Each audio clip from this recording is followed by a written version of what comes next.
Hey, what is the 76ers' biggest need?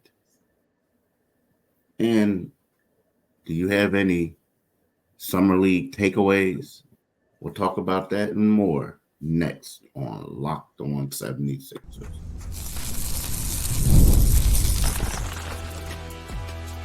You are Locked On 76ers, your daily Philadelphia 76ers podcast, part of the Locked On Podcast Network, your team every day. Thank you for making Locked On 76ers your first listen every day. We are free and available wherever you get your podcasts and on YouTube, part of the Locked On Podcast Network, your team every day. Today's episode is brought to you by Gametime. Download the Gametime app, create an account, and use the code LOCKEDONNBA for $20 off your first purchase. Terms apply. Hello, my name is Keith Pompey, and this is my right-hand man, John Mitchell, and we are the co-hosts of Locked On 76ers. We got a lot to talk to y'all about today. You know, we talked about free agency and everything that's going on there. But what is the 76ers' biggest need? I think you all know that. It's obvious, but we'll talk about it. Secondly, we'll talk about the big takeaways thus far from Summer League.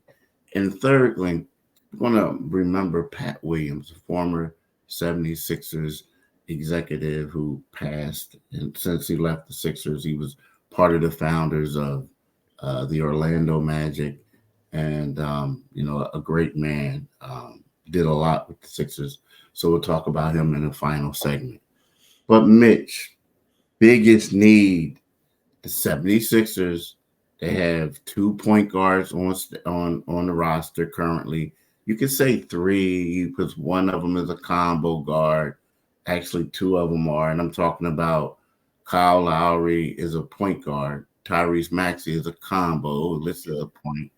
And Jared McCain is a combo, listed as a point. They have 3 centers. They got Adem Bona. They have Joel Embiid.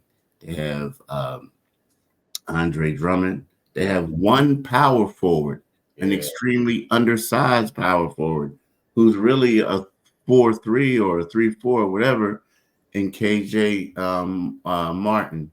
And then they have a slew of wings, a bunch of them. They have Ricky Council. They have Paul George. They have Caleb Martin. They have Kelly Oubre. They have Eric Gordon. And I hope I'm not missing anyone. So what, in your opinion, is the biggest need right now? Yeah, I'm gonna state the obvious. Everybody knows. Just like you said, it's they have to figure. They got to get something done in power forward. There's I do like the pick of Caleb Martin, but he's not a power forward, and I know we are in that era of positionless basketball, and maybe it will work for them where that does not become a pressing need, but at some point, they're going to need to add something in that position. Who that person is right now, your guess is better than mine. But that's where I see the biggest hole right now. They've had a wonderful offseason. There's nothing to really criticize of that. Once people get past that Paul George is too old, you've upgraded to that position significantly with Paul George. But they really have a question mark at power forward. Do they bring back kid from North Philly? What are they going to do there? Marcus Morris, yeah, they are. So those are the questions now. What can they do in that position to get a guy? And you want somebody with attitude. I think you want somebody who, does the things that Marcus Morris does. He's shown a propensity to be able to step outside, shoot the ball. He'll bring attitude around the rim. Plays good defense. He's a little long in the tooth, but that's when you have when you buttress yourself in so many areas as the 76ers have done this offseason, you can't plug every hole in the dam, and that's kind of where they are. So the power forward is a question mark going into the season. Yeah, I think. See, this is the deal. I think in the Sixers for this offseason, if we're going to be real, we may give them a A- or a B+ for getting what they want. So, Yeah. and the only reason why I'm saying that before people say, "What are you talking about? They got Paul George," is because another guy that they wanted to be the starting power forward, was Nico Batum, and he Yeah. opted to go back to the Clippers. That's a strange one to me, Keith. Why he Yeah. out? You know. The thing is, he used to talk to me about the school that his kids were going to, Mhm. all types of things, and it was kind of like a school where it was like a bilingual school. It was, they were like a lot of things that was going on. I think he loved where he was at, lived there. It was just better for his family situation to keep them in this school. And I Right. think, when you talk to him, he's a type of guy who is, he's big in the family. He's big into educating, making sure they're educated. And, I think that had a lot to do with it, honestly. The Lifestyle. quality of life. Yeah, Quality life, lifestyle, yeah. quality of life.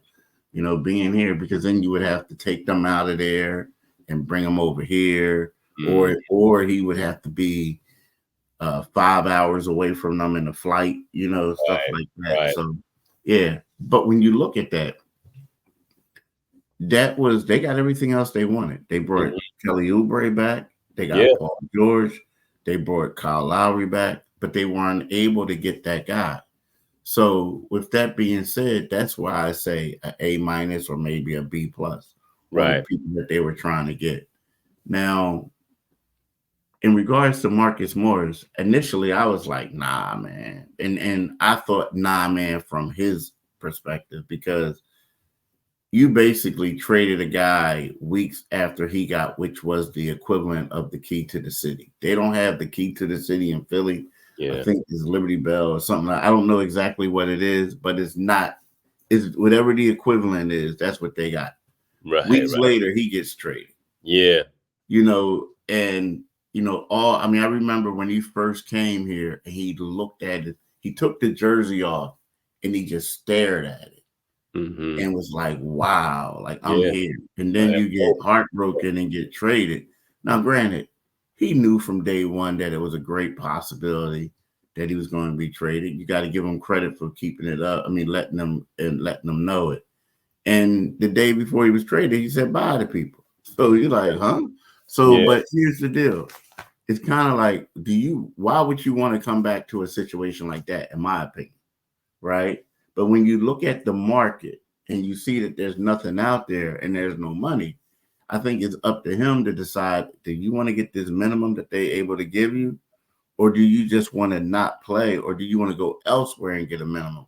When you know that you can be the missing link to Right. the quality team. And I Yeah. feel like, huh? And I'm sorry. Go ahead. I'm sorry. No, go ahead. And I feel like if you can, if you're okay with not getting a lot of money, because a lot of people ain't getting money now. But if you're Yeah. okay, I can do it now. But at the same time, I totally understand it. When you make 17, $18 million one year, and Yeah. then they tell you the most you can make after that is 3. And the reason why guys are hesitant to do that is because typically once you agree to take a minimum salary deal, that's what you're labeled as. From now Right. on, is a minimum salary player. Look at Andre Drummond, a great Yeah. player, Yeah. but all he's doing is getting his minimum and mid-level exceptions. So with Yeah. that being said, I can understand where Mook is coming from, but at Mhm. the same time, I think being here probably gives him the best opportunity to Right. contend for a championship. Yeah, it absolutely does give him that best opportunity to win a championship. And I think, I mean, he's got a 12, 13-year career in the league. And he knows, just the fact that you're available right now kind of tells you what the league thinks of you anyway. You know what I mean? Yeah. And and Yeah. and, and I think he's a guy, and this is just an assumption. I don't know this specifically, but I think he's a guy who wanted to say, "Hey, man, he's been a competitor all his life, going back to high school when he first came to our attention." And I think he's a guy who's like, "Hey, man, if I can push for a championship before on the way out, that would be nice. And if I can get one in the hometown, that's always a special thing. Obviously, no guarantee, but I think Philadelphia offers him the best opportunity to have that real postseason success. So, you know, it's that's where I think that we talk about hometown discounts. I think that will to a degree play into it to a degree. But if you can get more money, like you said, you go from making $17 million to $3 million. You go from being Superman to Clark Kent. That's not a bad Clark Kent lifestyle. But we'll talk about maybe that a little bit more. And we will also talk about, get some of our thoughts on how the 76ers did or how they're doing as summer league prepares to shut down. But right now, I want to talk to you about, game time. It's just, hey, what's hotter in this city than the Philadelphia Phillies? And wouldn't you like to get a ticket to, a great ticket to see that team as they, vie for a potential World Series title? So Game Time is an authorized ticket marketplace of Major League Baseball, and it makes getting tickets faster and easier. Prices on the Game Time app actually go down the closer it gets to the first pitch. It's got killer last minute deals, all in prices, views from your seat, and their lowest price guarantee. Game Time takes the guesswork out of buying MLB tickets.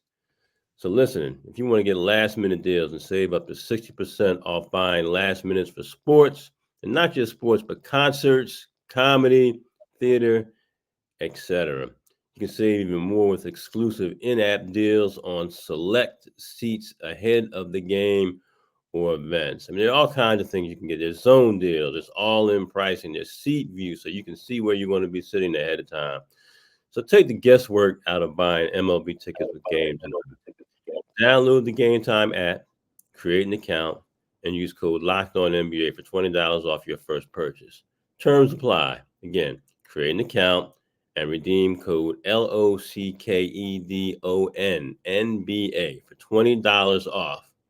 Download Game Time today. Last minute tickets, lowest prices guaranteed. Are you watching Fox Sports or ESPN on your TV all day long? Sometimes you have to turn down the volume with all the shouting. So make the switch to Locked On Sports today, a free 24/7 sports streaming channel programmed for you every day to bring you the biggest stories without all the screaming. Locked On Sports Today brings you can't-miss analysis, opinions, and news, streaming 24/7 on YouTube or the free Amazon Fire TV channels app, part of the Locked On Podcast Network.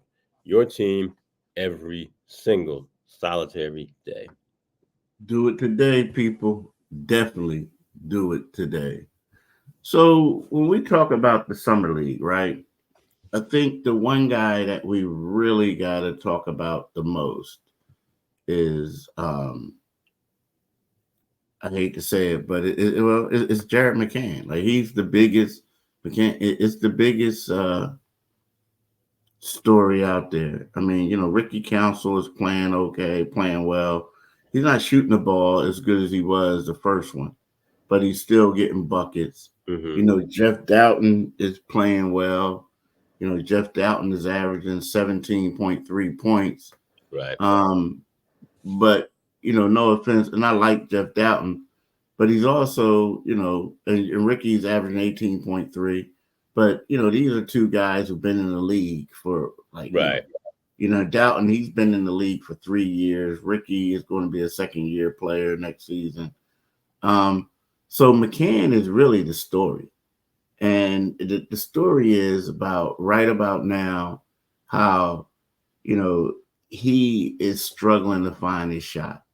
And, the good thing for him is the role that they have him playing on Summer League is not going to be a role that he's going to play when the regular season starts. The shots are going to be easier to come by Right. Perhaps because he's not drawing the primary defender. People are going to be trying to stop Maxey, Joe, PG, Embiid. So he'll probably get some open looks. But, is there any concern that when you look at this guy and you see how much effort he has to put forth just to compete against quintessential G League players, and overseas players, right? Yeah. I mean, is that a concern of yours to see how much work that he has to put in just to get off a shot? And then when he's getting off shots, they're errant. Yeah, it is a concern of mine. And I obviously it's early in the summer league, but we're just talking about just the basic stuff that you see him struggling with. You can tell with some players, you say, well, they like with a perfect example is a Dem Bona. You knew Bona was raw, but when you look at him, you're just like, well, the one thing that's there that you don't have to worry about is the athleticism, the speed, the quickness, the strength. All those other things are there, so you have something you can mold. With McCain, I see a guy who, and again, it's early because we all saw him ascend toward the end of his 1 year in college. Saw him shooting the ball well, but he struggled with the thing he's supposed to do best at this level. Shots just not there right now, so I'm concerned. He can get to his spots on the floor. The only thing about it is as soon as he gets the ball to get that quick look, somebody's right there in his face. And if you see that at the at the summer league level, what you'll see, at the NBA level. Obviously, the one thing that will help him is when he does play with the Sixers, when he gets a chance, he'll get better looks when guys like, when he's out on the floor with guys like Tyrese Maxey, guys like Paul George, and Joel Embiid. But there's some things that you want to see from the player you draft that kind of indicate that he'll be ready, because those guys won't always be on the floor with him when he does get minutes, during the regular season. So I have my concerns. For a guy who went number 16, you'd like to see more athleticism, but those aren't really surprises to us. We kind of knew that he was not the best athlete, that he was a guy. The thing that has been the attribute ascribed to him has been his work ethic. So he's going to have to put in work, because it's going to be more work for him than it is for some other guys who have better physical gifts, guys who are bigger, taller, faster, stronger. You can run down the list. So, concern, yes, because guys shooting in the mid 20 percentile, that's a concern. Yeah, and here's the thing, like just to give you guys in the three idea of what he's doing in the three NBA summer league games, he is averaging 14.3 points on 26.1% shooting. He's shooting 25% from three. Right now, he is making 92.9% of his foul shots, which is a major improvement from what he did in the Utah Jazz Summer League. Right? And he's averaging 6.7 rebounds, which is good, 1.7 assists, but 1.7 turnovers, 1.3 steals. But he is a +4 for the 76ers in these games and the minutes played. So that is, in a way, you look at that and you say, okay, that is a bonus for him, right? But again, and here are his numbers for the Utah Jazz Summer League. So he was averaging 9.7 points, right? In 3 games in Utah, 9.7 points. His 3-point percent shooting was really low. He was shooting 18.8% on threes. He made 67 66.7% of his foul shots. Overall from the field, he was shooting 29.4%. So when you look at it, he is showing some improvement. He is showing some, but it just seems like it's just a struggle, man. It's a struggle. Yeah, and you're out there with him, so you're seeing it up close and personal. And again, it's the athletic stuff. It's the elite level athletic stuff that you're not seeing from him just yet. And obviously, we're not burying the kid. We again when regular season begins, he'll have better players. He'll be out there with better players. His opportunities will be different, and you won't be, come November and December of the regular season, you won't be laser focused on what he's doing. He'll be out there getting his minutes, finding minutes on the roster, getting some shots. But you do want to see this. That's what you're tuning in for. He's a shooter. He is a shooter. That's how he comes as advertised. And that's what I want to see that from him. And again, it's a summer league. Legends aren't usually made in the summer league, and careers aren't broken in the summer league. So we'll see. Yeah, we'll see, and we'll get right back and we'll talk about Pat Williams. So, John, Pat Williams, the former general manager of the 76ers, guy, like we say, co-founder of the Orlando Magic, has passed. It's sad. I mean, I remember, I was a kid when he was with the Sixers. I'm talking about kid, like, what's basketball type thing. Yeah. But anyway, my memory of him was when I would go to Orlando, I would go everywhere, and you would see this guy, and he was always holding court, like with Philly media people, and always had a book with him, reading books and stuff. But he was held with high regard. I really didn't know him per se. It was weird because one day we were chatting and he knew who I was, and I was like amazed, like, oh my God, Pat Williams reads me. Right. But what are your thoughts of him as an executive, and you've been in the league longer than I have. But him just as a person. Well, he was well liked. He was well liked by everybody. He was considered to be one of these cerebral guys, a good person, very involved with charity, charitable events, philanthropic, from what I understand. But he was a cerebral guy, and let's be honest, he was a guy who kind of transformed that 76ers, that era, in the late 70s by, bringing Julius Erving, the Doc, to the 76ers. And that was a move, after the Fred Carter era. That was a move that literally transformed his franchise moving forward. And he added, he drafted Maurice Cheeks, Hall of Famer. Drafted Andrew Toney, who would have been a sure shot Hall of Famer had he not had the bone spurs in his feet. And he traded for Moses Malone, and capped off the organization's last championship back in 1983, 41 years ago. And obviously, being one of the founders of the Orlando Magic. So he's a historic and some might say legendary figure in the annals of the NBA, and a very likable person. Like you said, he was reading your stuff, and you were like, okay, yeah, I'm the beat guy. He doesn't know who I am, and he acknowledged you. And he had, in working around him, he had a way of making people feel good about themselves, and that's a skill. That's a superpower. It helps you to bring people. It helps bring you people over to your side when you're pursuing a player.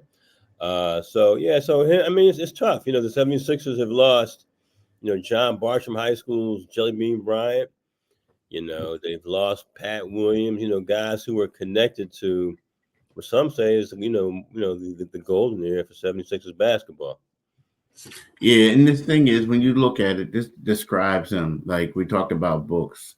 You know, he would read during intermission. Like, when the first quarter was over, some people looking at stats. This guy is cracking open a book. Halftime, he's cracking over a book. But he survived by his wife Ruth and their 19 children, right? So you're like, yeah, 19. And then you realize that 14 of them were adopted. Yeah. So that just tells you the person that he is. You know what I mean? He adopted, he has 5 kids and he adopted 14 more. Yeah. You know, so, and when you talk about him, like, you know, they talk about how he loved the challenge, he did everything. And in his last recent years, he's been trying to bring a Major League Baseball team to Orlando. You know, that was his focus. He wanted to bring a Major League team to Orlando. So, you know, even though this guy has been sick, he's doing everything in his power to elevate this city. And this is what NBA Commissioner Adam Silver had to say about him. There is no Orlando Magic without Pat Williams. He was held in such high regard in the basketball community and was a friend to me and so many generations of league executives. Pat was never at a loss for a kind and supportive word, and always brought great enthusiasm, energy, and optimism to everything he did throughout his more than 50 years in the NBA. So with that being said, you know, that really lets you know the type of person Pat Williams was and how he will be greatly missed. And, you know, he helped, like you said, the guys that he brought to Philly, he orchestrated, and they won a championship. We're talking about Hall of Famers. You know, this was the glory days of the Sixers, you know, when the Sixers were legitimately a top 3 team in the NBA, regardless of conference. They were like behind the Lakers, Boston, the Lakers, and then the Sixers. Yeah. That's what it was. That's what it was. And they had the star power and everything to go with it. Yeah. So, and Pat had a lot to do with that. Rest in peace, good sir. Rest in peace. Yeah, rest in peace. Rest in peace. But look, y'all, I want to talk to y'all Locked On. Locked On has launched the first ever national sports 24/7 streaming channel on YouTube, and now it's also available on Amazon Fire TV and the free Fire TV channels app. Locked On Sports Today is here for you 24/7, covering the top sports stories of the day with the local experts of Locked On Plus, our national shows covering every league. Find Locked On Sports Today, now available on the free Fire TV channels app. For my man Mitch, I want to thank y'all for listening, first of all, and I want to wish y'all a blessed day. And if you're starting an early 3-day weekend, have fun. If not, have fun starting tomorrow. You got to grind through one more. I know, right? One more. Deuces. Peace. Peace, y'all.